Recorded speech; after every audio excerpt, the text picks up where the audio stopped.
Hi everyone! Welcome back to Mind Sweet Crochet, my little corner of the internet where we celebrate the magic of yarn and creativity.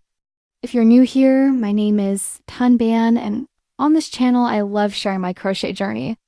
From adorable plush toys to fun tips and all the ups and downs along the way. Today, I want to take you behind the scenes of my crochet story. How I went from a total beginner, struggling with tangled yarn, to being able to create these cute little plushies you see here. And trust me, it wasn't easy at first, but so worth it. So let me tell you how it all started. Honestly, I've always loved cute things. Plush toys, soft textures, you name it. But for the longest time, I thought crocheting looked impossible. All those hooks, the patterns, the stitches, I was completely overwhelmed. But one day, I stumbled upon a crochet video online. Someone was making the cutest little stuffed animal, and I thought, wow, I wish I could do that. Spoiler alert, I decided to give it a try. I went to the craft store, grabbed some yarn, a crochet hook, and let me tell you, my first attempt, a total disaster. The yarn kept slipping, my stitches were uneven, and I couldn't even finish. A simple circle. I almost gave up right there, but something inside me just didn't want to quit. I kept thinking about how amazing it would feel to actually make my own plush toys from scratch. So I told myself, okay, one more try. Asterisk the first. Few weeks were rough. My hands felt awkward, my yarn got tangled constantly, and following patterns? Forget about it. They looked like some secret crochet language. There were so many times I questioned if I could really do this. I made mistakes, like accidentally skipping stitches or pulling the yarn too tight. Sometimes my projects looked like, well, not what they were supposed to be. But every time I messed up, I reminded myself, everyone starts somewhere. Even the best crocheters were beginners once. I practiced a little every day, sometimes just 10 minutes, sometimes an hour if I wasn't too frustrated. Slowly but surely, I started to understand how the stitches connected, how to hold the yarn properly, and how to stay patient with myself. Asterisk then. Around the 3-month mark, something clicked. Suddenly, my stitches looked more even. I could follow simple patterns, and the best part, I finished my very first recognizable plush toy. I still remember the feeling, holding that little creation in my hands, realizing I made this. From there, my confidence grew. I started experimenting with different yarn colors, new patterns, and slowly my collection of crochet plushies began to grow. And that brings me to these little guys here. Asterisk, let me show you some of my favorites. First up, this adorable little yellow duck. It might look simple, but making the head and body shapes taught me so much about increasing and decreasing stitches. Next is this tiny turtle. Honestly, one of my proudest projects.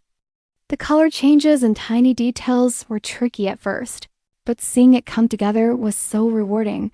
Then there's this cute tiger, Roar. His little face makes me smile every time, and it really boosted my confidence when I finished.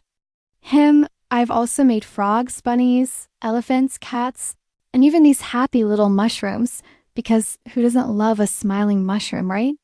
Each of these plush toys represents a step in my learning process. They're not perfect, but they're made with love, patience, and so much determination. Asterisk. Okay, I have to admit, my crochet journey wasn't all smooth and cute like these plush toys you see here. I've definitely had my fair share of funny fails. Like the first time I tried making a bunny, somehow one ear turned out twice as long as the other. It looked like it had been through a crazy windstorm or something, but hey, at least it made me laugh. Or when I tried crocheting a turtle, but totally miscounted the stitches. The poor thing ended up with a giant shell that looked more like a backpack. Definitely not what I had in mind. And don't even get me started on my mystery creature. It was supposed to be a cat, but honestly, no one could tell what it was. My family guessed everything from a potato to a blob to some alien creature. We still laugh about it, but here's the thing, every one of those fails taught me something. How to fix my stitch count, how to control my tension, and most importantly, how to be patient and not take the mistakes too seriously. Crocheting is really about progress, not perfection. Even the weird, lumpy plushies are part of the journey. And honestly, they're some of my favorites because they remind me how far I've come. So if your projects turn out a little funny at first, embrace it. You're learning, and those silly creations might just be your best stories later. Asterisk, so if you're watching this and you're just starting your crochet journey, I want you to know it's okay to struggle. It's okay to feel frustrated. It's normal to mess up. Crochet is a skill, and like any skill, it takes time. But trust me, the feeling you get when you finish your first plush toy, it's pure magic. Don't compare yourself to others. Celebrate the small wins, your first successful stitch, your first finished project, your first aha moment. I promise, if you stick with it, you'll surprise yourself with what you can create. And one day, you'll look back and realize how far you've come, just like I did. Asterisk, thank you so much for watching my video and letting me share my crochet journey with you. I hope this inspired you to pick up your hook, grab some yarn, and start creating, no matter where you are in your journey. If you have any questions about crochet, want to share your own struggles, or just need some encouragement, feel free to leave a comment below. I read every single one, and I'd love to help. Don't forget to like this video, subscribe to Mind Sweet Crochet, and join our cozy community of yarn lovers. More cute creations are coming your way soon. Happy crocheting, and I'll see you in the next video. Bye!